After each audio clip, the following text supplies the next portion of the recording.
Hey guys, it's Will. And I'm Mike.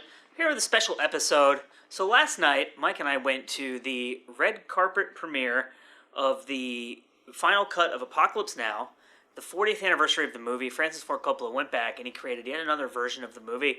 It was at the Cinerama Dome, which is in the ArcLight in Hollywood, which is a very famous movie theater. It's prominently displayed in Once Upon a Time in Hollywood, if you've seen that. And Tarantino has talked about it a lot, like publicly, and because he grew up in LA. It's like a very well-known And they said movie theater. almost 40 years ago to the date is where the film premiered. Yeah, so right? we saw the movie on August 12th of 2019. On August 15th of 2019, or August 15th of 1979, the movie premiered at that exact same theater on the same screen. So yeah, it was almost 40 years today. It was really, really cool. So this video is going to kind of be like part just talking about the event, because it was a really cool event to be at, because it was like a legit red carpet premiere of this movie. And then kind of talking about, this is one of my favorite movies ever. I've seen it so many times. I love it so much. Mike hadn't seen it in It's been a long, long time. 15 years or something I like haven't that? seen it so long enough ago that I couldn't really remember any of the plot or any of the deaths or any of the story. So it was almost coming into it like seeing it for the first time. So I can talk about the new cut, the differences between the versions, why I love this movie so much. Mike can talk about what it was like seeing it kind of again for the first time. But just to give you an idea of like what the event was like, so we got tier A seating. Right? There were 3 tiers of seating, A, B, and C. So Mike got there early, got our tickets, we got in, and we were kind of like, it's the way the theater works is there's a floor area, and then there's kind of a staircase, and then like another area, but it's not like a balcony really, it's just raised up seating. So we were in the back of the back area. And it wasn't bad seating at all, because you're raised up so you can see the screen really well. It's like this huge curved screen. Yeah. And they have 360 sound, so there's speakers everywhere. The sound was great. Yeah, so it was a cool place to be, but it was kind of like, what makes this tier A seating versus that tier B seating? I still don't get it, because... Well, it's because we were, so this is the thing, we were in the section with all the celebrities who were there. I think that's honestly part of it. Like, 4 rows in front of us, the first famous person we recognized was Eli Roth. Yeah. And I was like, that is 100% Eli Roth. And Mike was like, well, I don't know, I can't see him that well. And I'm like, no, I know the Bear Jew when I see the Bear Jew, and that is the Bear Jew. And then Justin Long was sitting like right next to him. Horatio Sands, Larry Wilmore. Hirsch was just like a row in front of us. So Horatio Moby. Sands and Larry Wilmore were like right there. Yeah, so Moby was over to our left. John Milius, who wrote the screenplay for the movie, was in the section that we were sitting in. I saw Sofia Boutella, who, if you know, like if you watch our videos, you'll know that I'm a big fan of Gaspar Noé, and I did a review of Climax, and the lead in Climax is played by Sofia Boutella, who's also in Kingsman, and she's in The Mummy. I was standing next to her in like the parking lot after the movie, waiting for the elevator, not realizing it was her. And someone came running over and was like, Sophia, can you sign this? And I was like, oh, that's cool. And these are the people these are celebrities that weren't involved in the event at all. They just came to watch. They just came to see the movie, so the event included a Q&A from Francis Ford Coppola, Martin Sheen, Lawrence Fishburne, and Albert Hall, which was just amazing. And Coppola actually introduced the movie, too. He talked about how, like, you know, when I first put out the movie, I cut a ton of stuff out of it because he essentially financed it himself, right?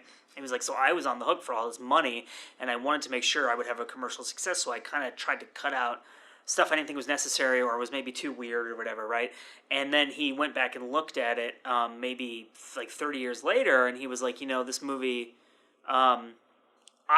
he always conceived of that movie as being really weird and avant-garde, and when he rewatched it, he's like, this isn't that weird. Yeah. So I guess it was like 25 years later, because it was when the Redux came out. So he took basically everything that was like, he explained that he put everything in the kitchen sink back in the movie just to make the weirdest version possible, basically, for the Redux. And then he said that Robert De Niro approached him about having Apocalypse Now for a 40th anniversary screening at the Tribeca Film Festival, and Coppola was like, well, why don't I just do another version and make like what is my version of the movie, because the Redux was the just going crazy, giving everybody everything that was left out version. But he's like, it felt to him that was just a little bit too much. Yeah. So he pulled it back a little bit from that, but it's 30 minutes longer than the theatrical version and 20 minutes shorter than the Redux. Because the Redux I think is 202 minutes. And 153 is I think the original release, and this one was 183 minutes. Even it's like 3 hours. It was right around 3 hours. Yeah, almost to the dot. Yeah. So and the Q&A was really cool because you'll know if you've ever been to a Q&A with filmmakers or actors that a lot of the times, this isn't always the case, but a lot of times the people asking the questions are just like bums. That's the word that you use, right? Man, he's not a bum. He obviously has a good job in the film industry, but like they're just they just ask like these dumbass questions, and you're like he asked Martin Sheen, and this was especially weird to me that he asked this of Martin Sheen because Martin Sheen didn't make the movie, but he asked of Martin Sheen like, you know, since the Redux came out, we've had 9/11, the war in Iraq, the war in Afghanistan. Like, all of these things, ISIS and all this shit, right? Like, how do you look at this movie now as how potent it can be when new people are viewing it? And Martin Sheen's like, I'm an actor in the movie. Like, it's not my movie. Yeah, like, Francis Ford Coppola is literally sitting right next to me. Ask him that. He mentioned that, like, you know, he doesn't regret making the movie, but, like, if he knew what he was signing up for before making the movie, he probably would have turned down. So it was interesting because all of them talked about how transformative that movie was for them and how... Like, Martin Sheen and Lawrence Fishburne was only 14. He was 14. In that movie. So he talked about how that was, like, really foundational for him and, like, who he is as an actor, who he is as an artist, how he understands the art of filmmaking and stuff like that. But what I really liked about the Q&A is this guy would ask these kind of, like... They were very, like, critic-type questions, right? Yeah. Like, he's viewing the movie as... this kind of like existing text rather than this living, breathing thing that these people were a part of. So he's asking these questions that aren't really related to what it's like to be a part of a movie, right? And so they didn't answer like any of his questions. No, basically, they just talked to each other and like reminisced, and were like very obviously really happy to see one another again, and were like telling stories about being on the set of the film, and like it was really cool because they have, you know. I'm sure they get along, they're friends, but they don't strike me as the kind of people that like hang out with each other all the time. Well, they said, like some they of them said they hadn't seen each other in years. In like 10, 20 years. Yeah. So it's cool for them to see each other, and a lot of times they just ignore the question, kind of go off in their own thing. So, and you know, it wasn't really a Q&A. Like, when I think of a Q&A, I think of like, you can get audience ask questions, you can do that kind of stuff. You ask all sorts of random questions. It was a moderated talk, more or less, and it was just them sharing stories from making of the film. The thing I found most interesting about them talking about that is they talked about how they filmed the, you know, I love the smell of napalm in the morning. Oh yeah. How they filmed that and how they got the explosions and stuff to go, and because it's all practical effects, and they talked about setting up this PVC pipe. They had like a mile of PVC and pipe. And filling it with gas and posting signs because he was really nervous that like some local person wouldn't read the signs. They would wander on set and you'd have this huge explosion and blow it up. So just the scale of that. I mean, one of the things that I love so much about Apocalypse Now that just blows my mind every time I see it, that I'm like completely in awe of, is the scale of it and the fact that it's all real, and the fact that the way that it's shot, you know that it's actually all happening at once. Like you see like 11 helicopters in the air. There, like it's not like, oh, we're going to shoot this one helicopter and it's going to land and then we're going to put one over here. Like it's just chaos. And like the scene when to talk a little bit about what is different about this version of it. If you've seen the Redux, you know there's that huge French plantation sequence, right? So that is back in this cut, but it's not the whole plantation sequence. It's like a lot shorter. And then other than that, I don't think the thing with where they steal Kilgore's surfboard, that's been added in. But other than those two things, I think everything else that's in this that is not in the original is just fleshing out the sequences that you already know, and it's done so well. Like the scene where they first meet Kilgore, and they recognize Lance as being the surfer, the stuff that's added to that. And the fact that it's been... So this is 4K remaster, and the sound has been completely redone. And like the booming sound in that scene, and there's the bit where the priest is giving like the sermon, as a cow is being airlifted behind him, and there's a tank shooting flames, and it's just like... The insanity of it is unlike anything the only movie that I can think to compare to Apocalypse Now in terms of the complete chaos and insanity of it is Come and See, which is a movie that most people have ever seen that I kind of saw by accident and I just totally love. It's a Soviet film. I think the moderator mentioned something about like, you know, he talked about the practical effects and he was like, you know, and nowadays it looks great because nowadays it's all CGI. And of course it looks great. They actually made it. It's going to look better than CGI. Well, and it was like real. It's so like, yeah, of course it's real. So this it's great. They're putting this out on Blu-ray. So if you don't live in a place where this will be showing in movie theaters, it's coming out on Blu-ray, 4K, and I think maybe soon. DVD. Yeah, like in a couple weeks. And Lionsgate is putting out, and Lionsgate also put out a 3-disc Blu-ray set of Apocalypse Now, Redux, and Heart of Darkness, or Hearts of Darkness, maybe like 6 or 7 years ago, which is like one of my favorite Blu-ray sets ever. It has like 9 hours of bonus features. So all the stuff that's on that will also be on this because it's still Lionsgate. Plus they've added new stuff and the new cut of the movie. So you can go and see it. And yeah, I mean, like it's an epic in the sense that, you know, when I think of epic films, I think of a grand scale, and Apocalypse Now fits the bill. Like, you know, when people talk about epics, they talk about, you know, Lawrence of Arabia or, you know, these sprawling movies like Gone with the Wind or something like that. And Coppola even mentioned Lawrence of Arabia. Yeah, and to me this fits in because there's a lot of shots where it's just like, you know, they're flying a helicopter and you just see this whole grand scape of, you know, water and the river and the bridges and the trees, and you see it all, and it's all splayed out.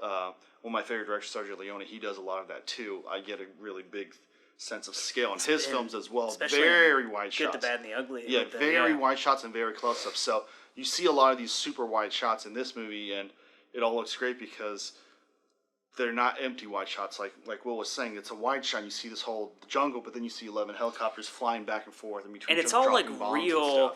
Like, so this movie was made in the Philippines, and they used like actual active duty like Filipino military helicopters that they rented from the government. So it's just a crazy undertaking to think. If you watch there's a really great commentary track on the Blu-ray where Coppola talks about all kinds, like he sent the movie to Kurosawa, and Kurosawa gave him notes on the Ride of the Valkyrie sequence, and like that kind of just really.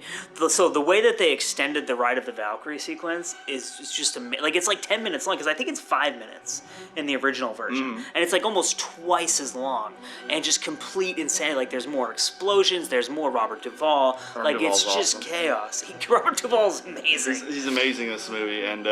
He's his own kind of crazy, you know. Marlon Brando's Colonel Kurtz is, you know, obviously lost his mind, and Martin Sheen's going and kill him. But like everyone in that movie is their own kind of crazy. Like when they stop that boat and they check for contraband or whatever they're checking for, and like they go for a pot or whatever, and the woman jumps and they just execute him. None of them really feel bad about like killing all these like innocent. And the woman's going for a puppy. If you see the movie, spoiler alert, but she's trying to get it. Yeah. But like they killed the wife, the husband, and like kids.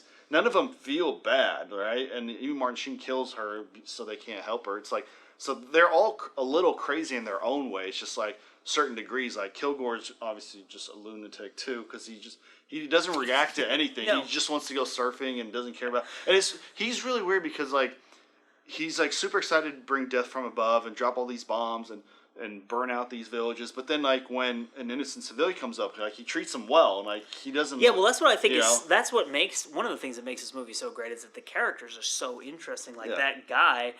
There's the scene where he gives his canteen to the dying soldier on the other side because the guy's holding his guts in with a pot. Yeah. He's like, any man's brave enough to hold his guts in with a pot can drink from my canteen. And then he hears something about surfing and goes he away. He just leaves. So it's like, so he's a beast. He's not like completely amoral, you know? Yeah. Like, you know, a lot of war films, you'll have like someone in command just lose their mind completely and just start killing random civilians. And it's like, it's not... They would kind of stop. Yeah, everyone has their own rationale. Yeah. But so it's cool to see a character like that, and then like obviously Kurt's completely lost his mind. He's killing everybody, and he's like living off in the jungle. But actually, the funniest stories I think were from the Q&A where Coppola talking about him working with Marlon Brando and how he showed up like completely out of shape. And he said he was going to get in shape for the movie because he's playing a Green Beret. Yeah, and he just got fatter. Coppola's like, I didn't know where I could find 4XL like army uniforms for like a colonel, and so like they had to film him in shadow and like just kind of sitting around. They hired a stunt double to do like when you see him from afar, like an actual body. Because the whole thing was to make him look giant. He's a really big guy and he's heavy and he has broad shoulders, so we can either make him look really fat or like a giant. So they asked him with a giant. It's just funny because like. You know, they waste like 4 days trying to like work out the angle of Brando. Yeah, like who he was going to play and like who the character was, and They were paying him $1 million a week. I mean, the stories about this movie are insane. He didn't talk about this last night, but like I said, I've watched all these bonus features. I've read a lot about Apocalypse Now, and they partially paid Dennis Hopper in cocaine because he was such a drug addict at the time that they were afraid that if they didn't give him drugs, he would disappear to find drugs. So they just, like, every day, part of his salary or whatever, there's like, here's drugs, like, don't run away. His role was fun. I mean, it was really well acted. Like I said, I haven't seen this movie in forever, so it's almost like the first time going in. It was really well acted. I mean, if I'm going to be critical, I do think it felt a little long to me. The only thing my whole thing, like if someone, because I was talking with another friend about this earlier today who hasn't seen the new cut yet but is very familiar with the film. He was asking me which one is my favorite, and there's like a 5 or 10 minute piece of this final cut version that I would take out, and that would be like the perfect version of the movie for me. Because I do like the extended sequences, but so in the French plantation sequence, I didn't get a lot from. So I like when they emerge from the mist with all their guns and stuff, and I really like because Coppola has described before that their trip up the river is supposed to be them going back in time, right? Because they run into the French plantation, and then they run into the tribal people, and then they're like back in these ruins, and and so. I understand, like, I think that sequence works really well in terms of, like, it's so weird that they meet these French people and they're like, we refuse to leave the jungle. And the scene where they smoke opium, I think works really well because it's very surreal. But the dinner table thing is, and it's like, it's interesting because it's like a melodrama dinner table, like it feels like it's from a Merchant Ivory movie, and it's very clear that he directed it purposefully to feel like that because it's so weird. It's really weird. That would be in the middle of this movie, but to me it's like, who would invite some random army people to dinner and then like 3 minutes into the dinner just start yelling and complaining? Well, the whole movie is so surreal that I understand how it fits with that mood, but I think that I would have shortened that sequence down a bit. It just some of the part of how he makes it surreal is shooting it like it's a regular drama, that scene. Yeah. But it rubs the wrong way against the rest of the movie, I feel like. And a lot of the extended scenes were cool, but there was, I mean, I'm not going to tell Francis Ford Coppola what to do. To me, it felt long, but, he obviously knows better than I do. It started at 7:30 at night. That too. And it was like, we both worked yesterday, and I was up at like 6 in the morning yesterday. The seats were not super comfortable. I'm a bigger dude. I kept bumping everyone to the side.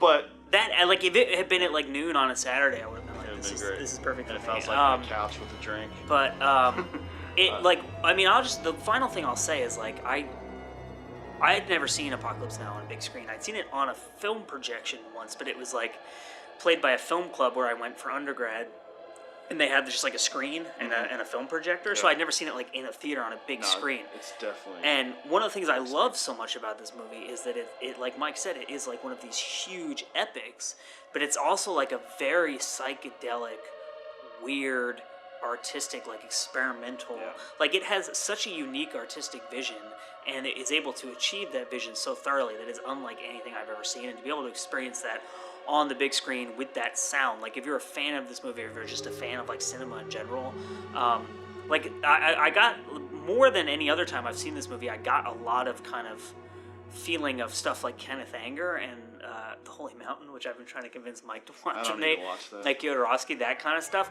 And part of that is the music. Like they expanded the score because obviously you need more space in a 3-hour movie than a 2.5-hour movie. So they expanded the score, and some of the expanded score is like really tripped out, even more so than what's already in there. So it was just an amazing experience for me. Obviously, I'm a huge fan of this movie. So. Yeah, I would say if you're in a city that is going to be shown, I think it comes out in a week or two. I think it's this Friday. So it's coming out soon in select theaters. If you can't see it in theaters, do it. It was a really good, cool experience. The sound was amazing in a theater. The big, like, seeing an epic on a huge screen is just it's there's amazing. There's nothing that compares to it.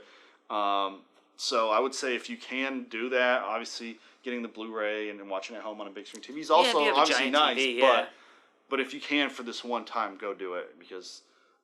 Tickets weren't cheap, parking wasn't cheap, food wasn't cheap, but it was a really cool experience. It was a really cool movie, and just everything put together was very memorable. And we got real tickets. Oh yeah, I kept mine in my wallet. I have mine somewhere. It's weird that they give us ticket. tickets, but they never checked them. Yeah. We just got tickets, and then we walked in, and no one ever said anything or looked at our tickets or anything. We could have sat anywhere, done anything. But so that was a little weird, but but it was cool that I now have this Apocalypse Now red carpet premiere event ticket stub. Yeah. It's also final. They put it's final cut, and instead of final, they put fina. Like they didn't have room for one more letter. But so yeah, what it is, yeah. So obviously, I'm guessing most of you have seen Apocalypse Now, already like it. If you haven't, obviously, we both loved it and recommend it highly. Yep. Maybe we'll do more videos about it, and we could do an Apocalypse Now trivia video or whatever. Let us know, actually, in the comments if you want us to do that, because my head is filled with useless Apocalypse Now trivia, because I also used to be an editor for a website, and I edited several articles about Apocalypse Now. So. And I can stand there and listen. So yeah, thanks for watching. I'm Will. I'm Mike. This has been a Terrible Infant production, and we will see you next time. See ya.